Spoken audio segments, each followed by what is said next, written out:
जय श्री राम प्रिय साथियों, पंकज कलखुड़िया चैनल में आप सभी दर्शकों का हार्दिक स्वागत है। प्रिय साथियों, आज एक ऐसा एपिसोड लेकर के आए हैं जो समस्त माताओं एवं बहनों के लिए बड़ा ही विशेष टॉपिक है। बहुत लंबे समय से चर्चा थी इस टॉपिक की, तो मैंने सोचा कि यह टॉपिक आप सभी को करवा चौथ से एक दिन पहले दिया जाए, क्योंकि ताजा ताजा टॉपिक कभी भी माइंड के अंदर फ्रेश रहता है और उसके नियम भी आप लोग नहीं भूलते हैं। तो बात करते हैं करवा चौथ, यानी कि साल का महिलाओं का सबसे ज्यादा पसंदीदा त्योहार, क्योंकि इस दिन काफी सज धज के वह चंद्रदेव की पूजा करती हैं और साथ ही में इसमें कुछ ऐसी सामग्रियां होती, करवा, सीख, धागा और बहुत सी ऐसी चीजें जिसके बारे में भी मैं आपको अभी आगे बताने जा रहा हूं कि यह करवा चौथ का जो त्योहार है इस बार कैसे स्पेशल बनाया जाए। तो आइए साथियों, बात करते हैं करवा चौथ की।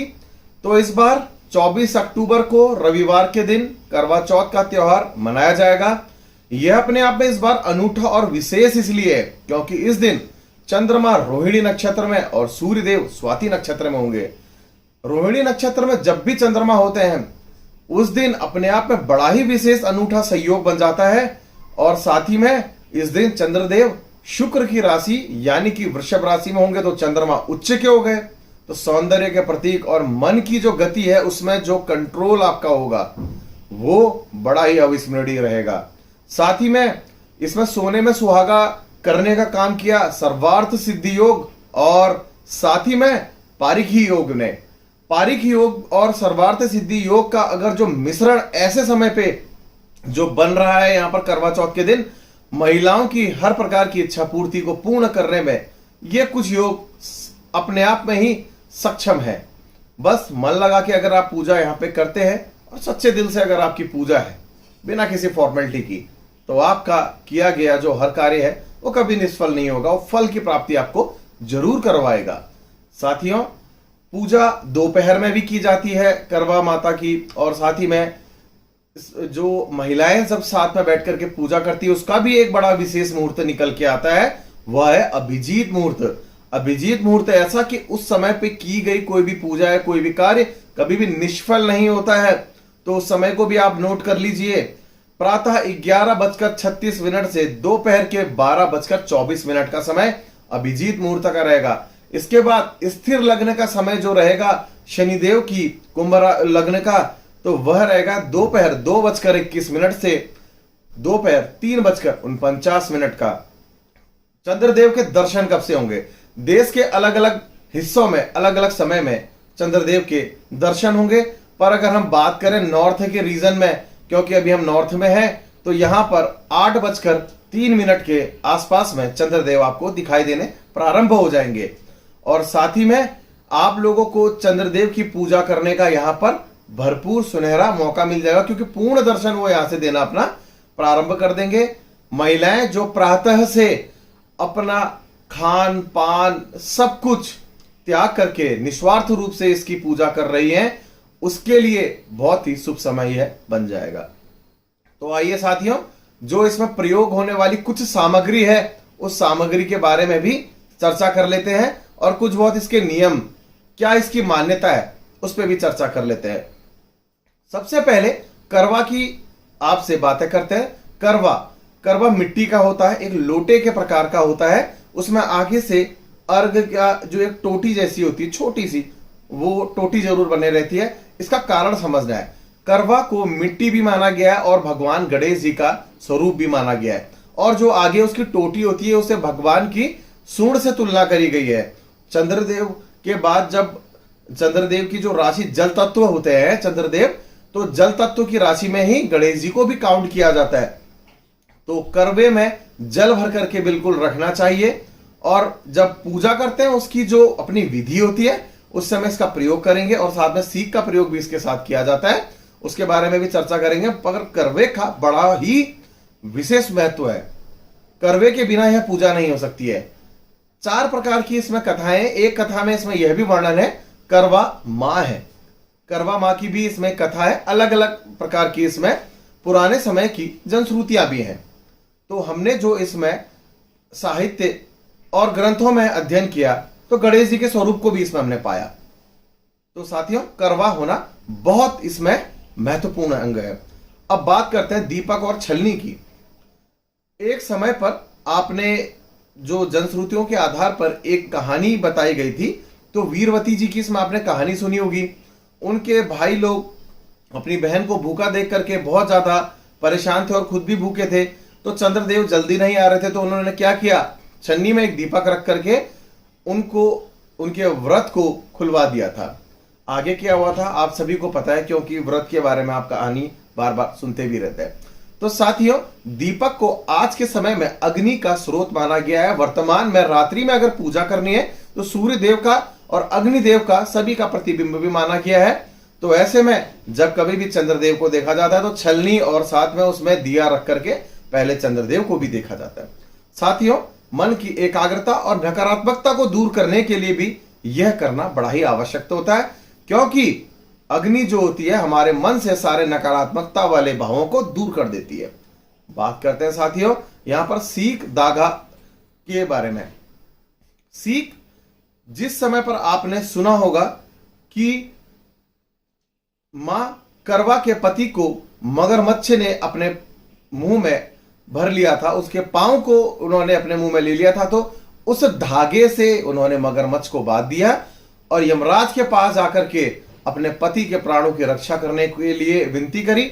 यमराज चित्रगुप्त के लेखे जोखे को देखने में बड़े ही व्यस्त थे। तो ऐसे में जब उनकी व्यस्तता को उन्होंने देखा तो उन्होंने उस सीख की 7 सीखें ली। उससे उन्होंने जितना भी लेखा जोखा था सब हवा में उड़ा दिया था, जिस वजह से यमराज ने बड़े ही अचंभित तरीके से उन्हें देख करके उनकी याचना को सुन करके उनके पति के प्राणों की रक्षा भी करी थी। इसलिए धागा और जो सीख है, सीख की भी संख्या 7 होनी चाहिए, बहुत जरूरी है। हम में से अधिकतर लोगों को इसके बारे में पता नहीं होता है, तो मैं आपको इन सारी बातों के बारे में जानकारी दे रहा हूं। अब सबसे बड़ा सवाल आता है, मेरे पास जो माता बहनें सबसे ज्यादा सवाल पूछती हैं कि पंकज जी, हम पीरियड्स में है, मासिक धर्म का समय चल रहा है, तो ऐसे समय में क्या हम लोगों ने यह करवा चौथ का व्रत रखना चाहिए या नहीं।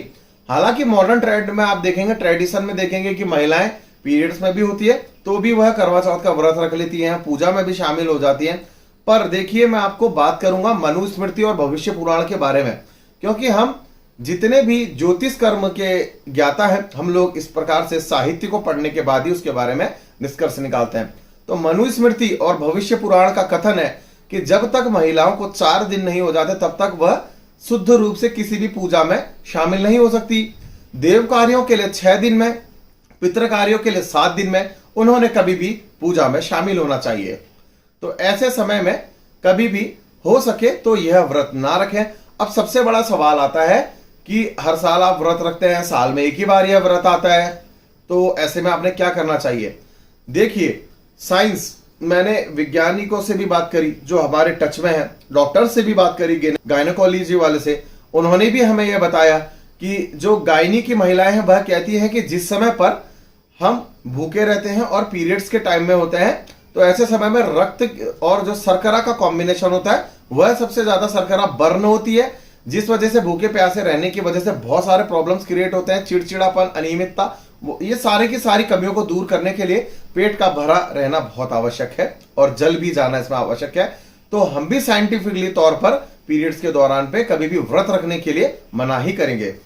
ऐसे समय में आप यह कर सकती है कि आप उस दिन केवल स्वच्छ भोजन यानी कि बिना प्याज लहसुन वाला सिंपल सा भोजन लेकर के किसी भी विवाहित महिला से जो करवा चौथ का व्रत रख रही है उनसे इस कथा को सुन सकती हैं।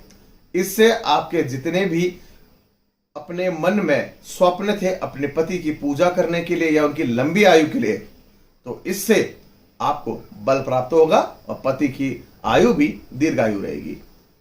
साथियों, बात करते हैं कि बहुत बार लोग करवा चौथ में अविवाहित महिलाएं होती हैं, लड़कियां होती हैं और बड़ी शौकीन होती हैं कि हमें भी इस व्रत को रखना है, तो क्या उन्हें यह व्रत रखना चाहिए।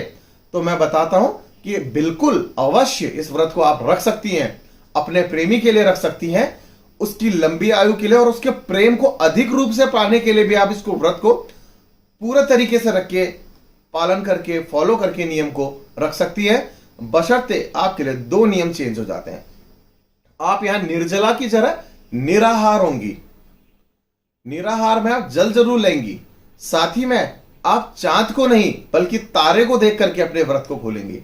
आपको तारे को देखना चाहिए जब तक आपका विवाह नहीं हो जाता है।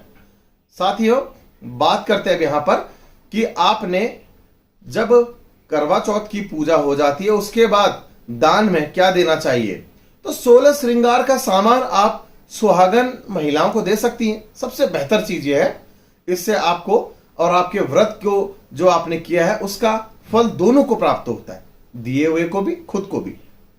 बात करते हैं यहां पर आपका कि इस व्रत को प्रारंभ करने से पहले जो सबसे महत्वपूर्ण बात होती है, सरगी में यानी कि फल, दूध इत्यादि का कॉम्बिनेशन, इसको कैसे ग्रहण कर सकते हैं और इसको ग्रहण कब करना चाहिए। देखिए, ब्रह्म मुहूर्त में सुबह 4 से 5 बजे के मध्य आपको सरगी लेनी चाहिए, खानी चाहिए, अपनी सास से लेनी चाहिए।